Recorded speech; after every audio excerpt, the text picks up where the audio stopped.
Good morning everyone. जैसा आप सभी को पता है कि महासू डिफेंस एकेडमी सोलन ने जो मैथ के महत्वपूर्ण क्वेश्चन है जो प्रीवियस ईयर में पूछे गए हैं उसकी एक सीरीज स्टार्ट करी है। तो आते हैं पहले क्वेश्चन की ओर।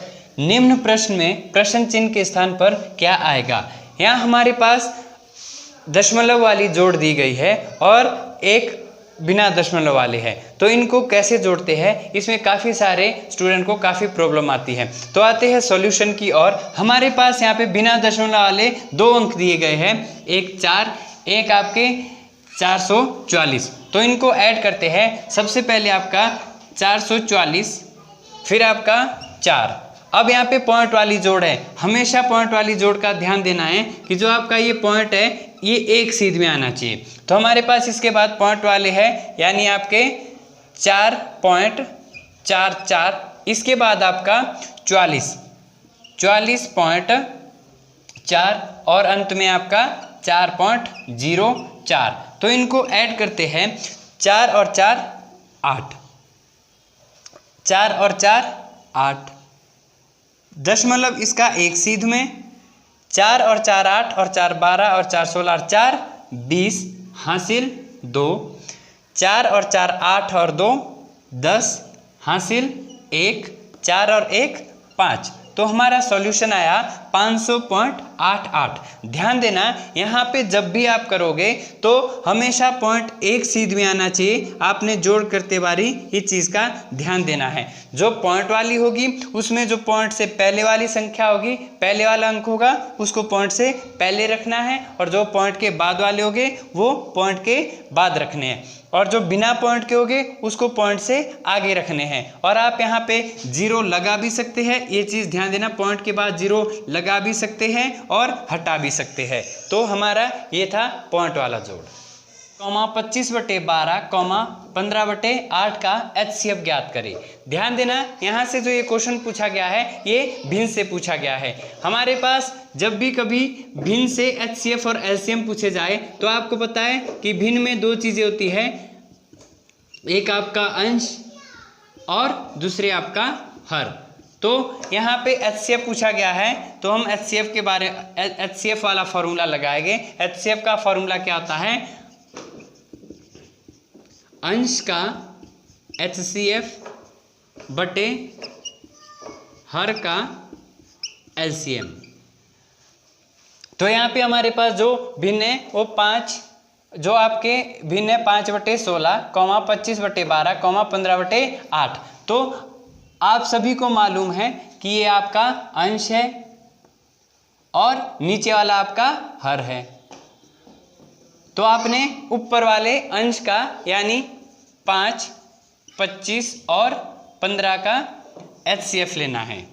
ध्यान देना इसको हम सेम LCM के तरीके से करेंगे, लेकिन HCF में एक कंडीशन होती है कि यहाँ पे आप ऐसा नंबर रखोगे जिससे ये तीनों संख्याएं एक साथ कट जाए।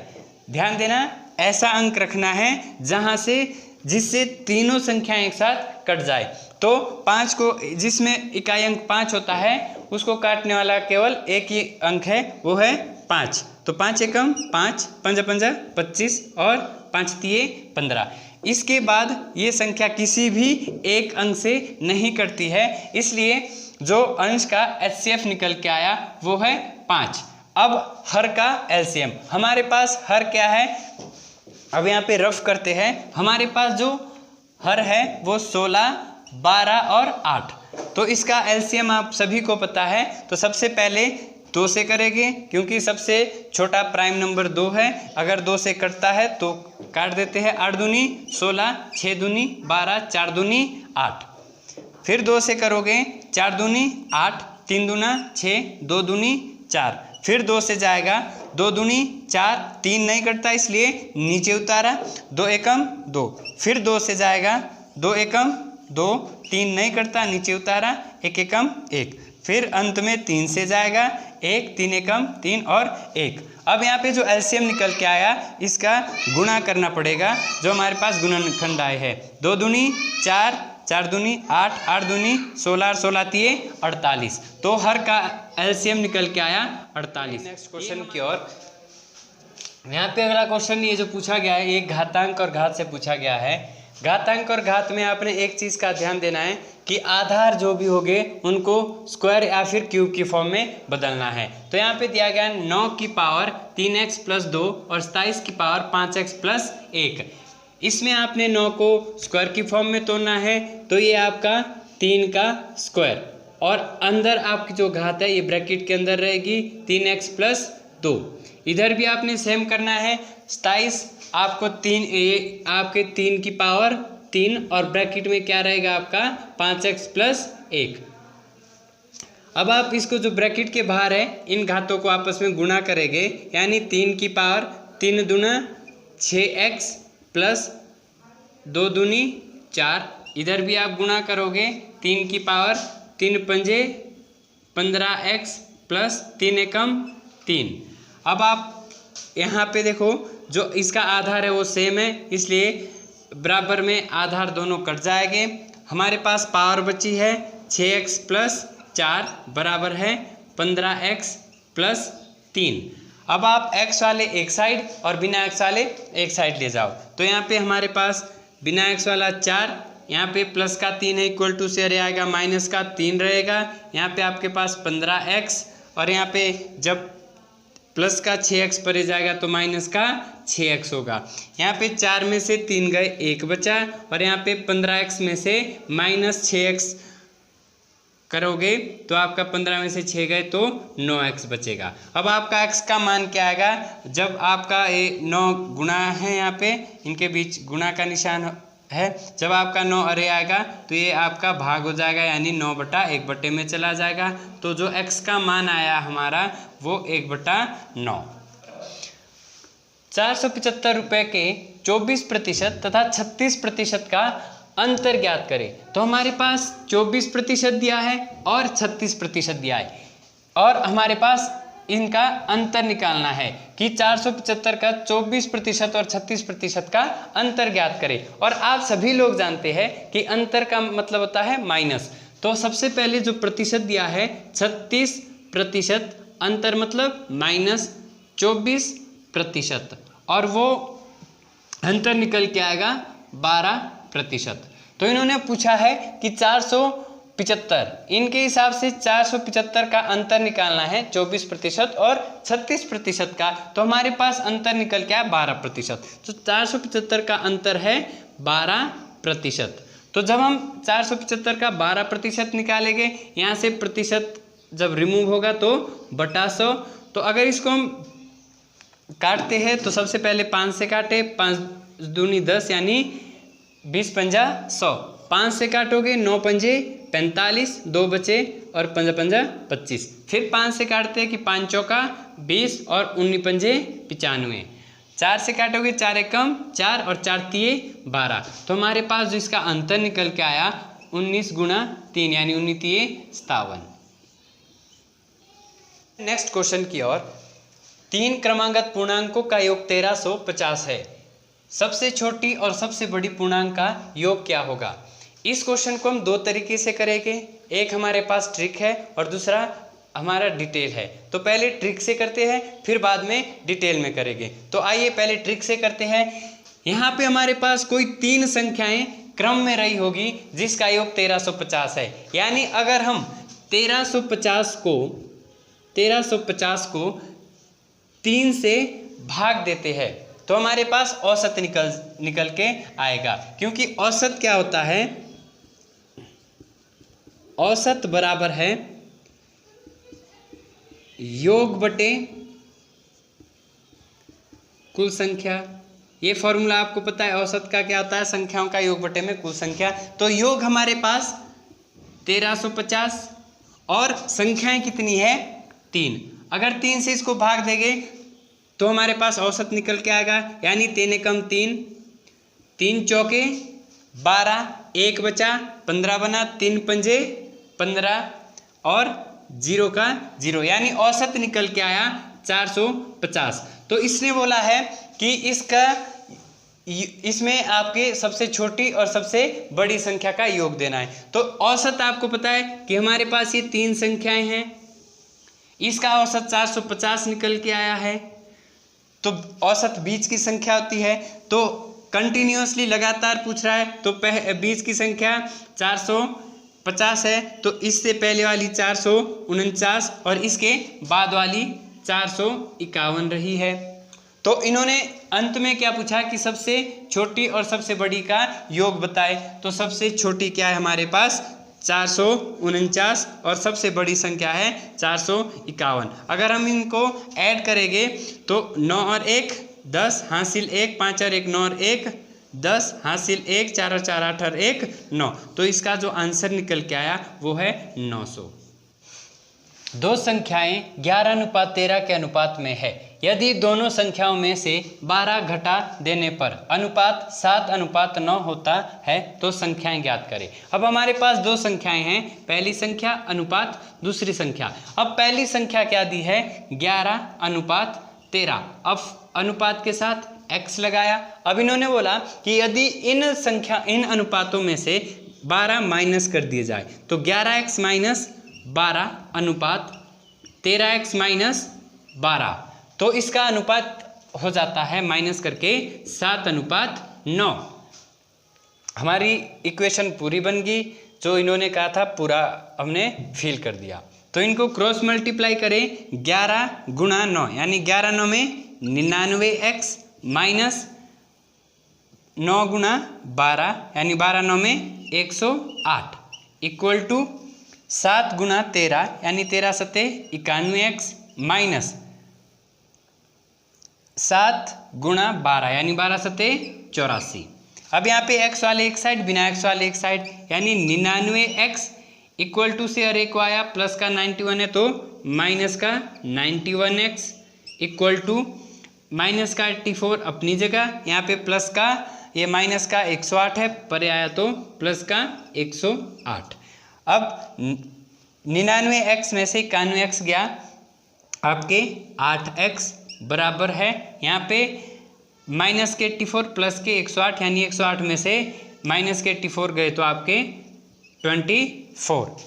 यहाँ से सामने कटेगा 8 एकम 8 और 8 तिये 24, तो x की वैल्यू कितनी निकल के आ गई x बराबर है 3। तो वो संख्याएं क्या होगी 11 को 3 से गुणा करोगे 11 तिये 33 और दूसरी संख्या क्या आएगी 13 गुणा 3 यानी 13 तिये 39। तो पहली और दूसरी संख्या क्या है आपकी 33,39।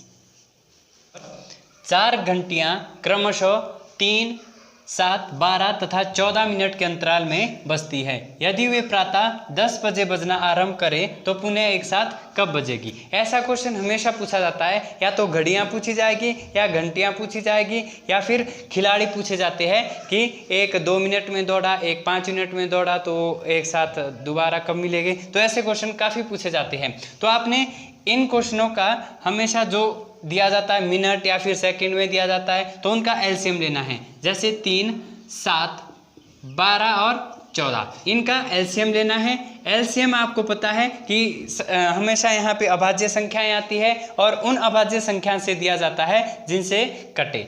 जो इसमें कटेगा उसको काटना है, जो ना कटे उसको नीचे उतारना है। तो सबसे पहले 2, क्योंकि यह सबसे छोटा अभाज्य संख्या है तो इससे करेंगे। 2 से जो चीज़ करती है उसको काटो, 3 और 7 नहीं करता तो नीचे उतारा। 2 से 12 जाएगा 6 बार और 14 जाएगा 7 बार। फिर 2 से जाएगा 3 उतारा, 7 उतारा और 2 तिया 6, 7 नहीं जाता नीचे उतारा। फिर 3 से जाएगा 3 एकम 3, 7, 3 एकम 3 और 7। फिर अंत में 7 से जाएगा, 7 से करोगे तो 7 एकम 7 और 7 एकम 7। तो इसका जो एलसीएम निकल के आया वो है आपका 2 गुणा 3 गुणा 7 यानी 2 दूनी 4, 4 तिये 12, 12 सते 84। तो ये 84 मिनट है कि वो 84 मिनट बाद दोबारा बजेगी। तो इसको हमें सबसे पहले घंटे में कन्वर्ट करना पड़ेगा। तो आप यहाँ पे देख लो, जब 84 को आपको पता है 84 को 60 से भाग देना पड़ेगा तब ये आपका घंटे में कन्वर्ट हो जाएगा। तो 60 से इसको भाग देंगे तो 60 एकम 60 और इसको आप माइनस करोगे तो 4, 8 में से 6 गए 2। तो ये आपका निकल के आया 1 घंटा और 24 मिनट।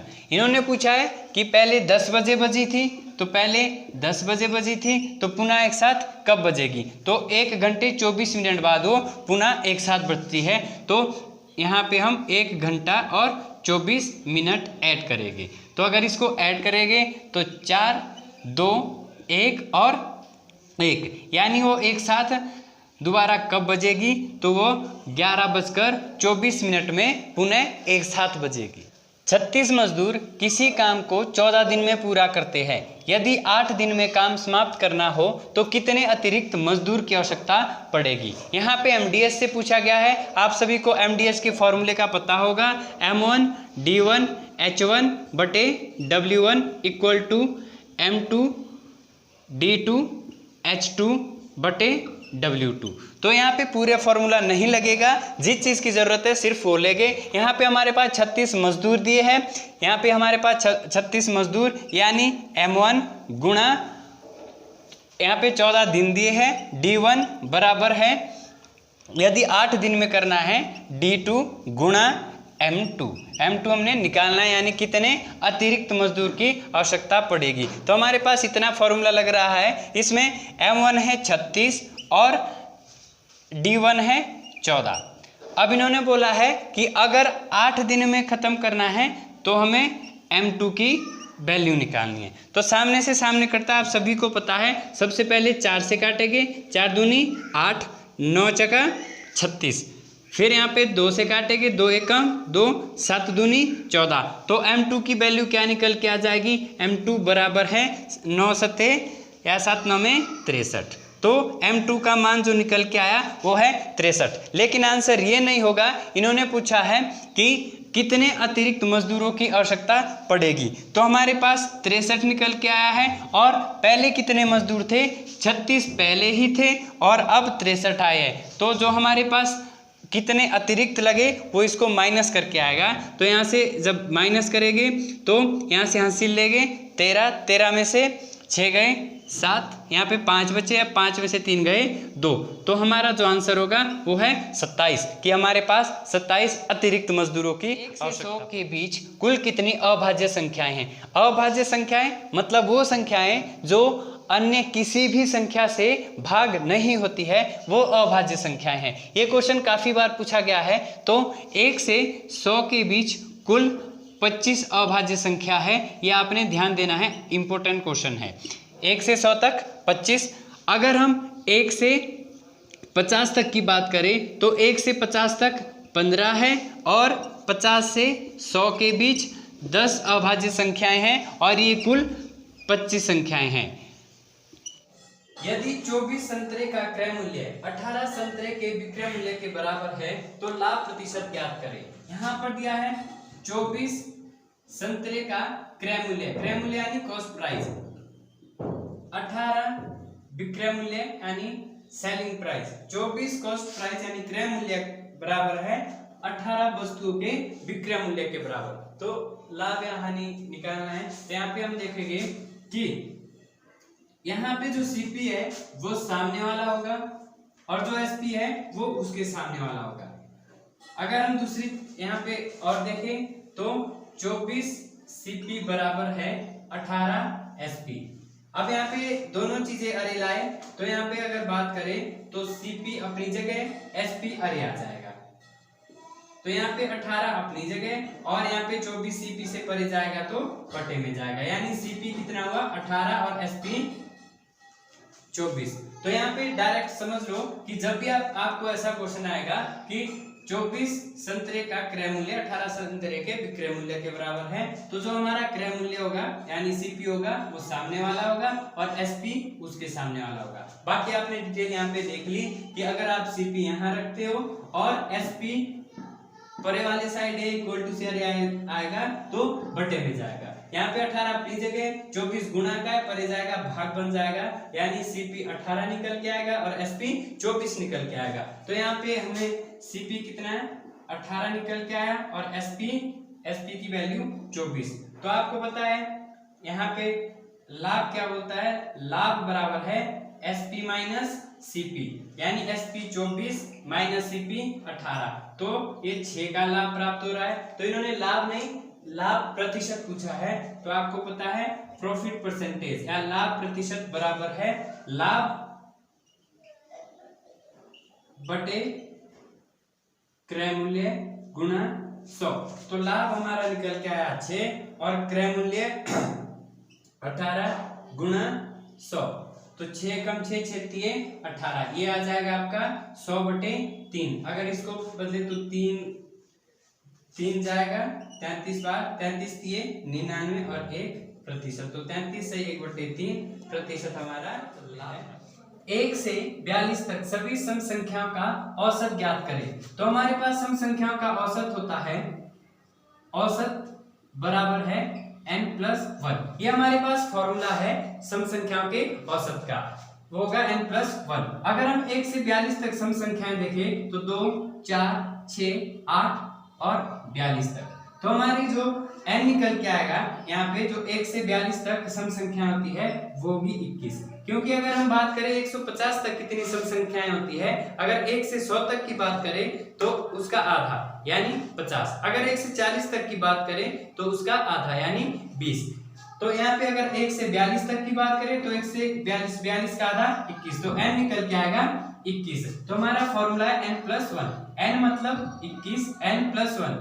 अगर 21 में 1 प्लस करें तो 22। तो 1 से 42 तक की सम संख्याओं का औसत क्या आया 22। इसका दूसरा भी ट्रिक है। अगर हम यहाँ पे बात करें ट्रिक की तो इन्होंने पूछा है कि 1 से 42 तक कितनी होगी। तो पहली सम संख्या कितनी है 2 और लास्ट सम संख्या है 22। तो पहला प्लस अंतिम यानी पहली संख्या है 2 और अंतिम संख्या है 42/2। पहली संख्या प्लस अंतिम संख्या बटे 2 यानी 42 और 2 44/2। तो यहाँ पे कट के कितना आ जाएगा 22। ये हमारा शॉर्ट ट्रिक है। फॉर्मूला क्या है, पहली संख्या प्लस अंतिम संख्या बटे 2। तो पहली संख्या 2, अंतिम संख्या 42 और 2 44 का आधा करोगे तो 22। नेक्स्ट क्वेश्चन की और किसी संख्या का 1/4 भाग 17 है, उस संख्या का 45% क्या होगा। तो इस क्वेश्चन को स्टार्ट करते हैं। किसी संख्या का, अब हमें वो संख्या पता नहीं है तो x मान के चले कि किसी संख्या का मतलब गुणा 1/4 17 है। देखो एक बार दोबारा क्वेश्चन पढ़ लो। किसी संख्या का 1/4 17 है, किसी संख्या का यानी x का 1/4 17 है, तो उस संख्या का 45% ज्ञात करें। तो ये चीज़ जो 45% है ये बात की बात है जब x का मान निकल के आएगा। तो ये अगर हम करेंगे तो x बराबर है 1/4 गुणा का है, परे जाएगा भाग हो जाएगा यानी 17 गुणा 4/1। ये चीज़ जब गुणा की है परे जाएगी तो ये उल्टी हो जाती है यानी 1/4 का 4/1 हो जाएगा। तो x का मान क्या निकल के आ जाएगा 17 चौके 68। x कितना निकल के आया 68। अब 68 का उस संख्या का 45% निकालें। अब हमें 68 का 45% ज्ञात करना है। तो आप यहाँ पे परसेंटेज जब रिमूव करोगे तो बटे में 100 डालना है। अब इसको काटोगे तो 5 से 20 पंजा 100, 5 से करोगे तो 9 पंजे 45। अब 2 से करोगे 10 दूना 20, 2 से काटोगे तो 2 तिया 6 और 4 दूनी 8। अब यहाँ से इसको गुणा करना है यानी 34 गुणा 9। इसको गुणा करोगे 9 चौका 36, 3 9 30 27 और 3 30। तो इसकी 34 गुणा 9 को जब गुणा करोगे तो 306 के बटे में 10। अब आपको पता है जब बटे में 10 हो या फिर 100 हो 1000 हो तो जितनी जीरो है उतने अंक पहले दशमलव लगाते हैं। तो आपका 306 बटे में 10 है तो 10 में 1 जीरो है तो 1 अंक पहले पॉइंट लगा दिया। तो आपका फाइनल आंसर है 30.6।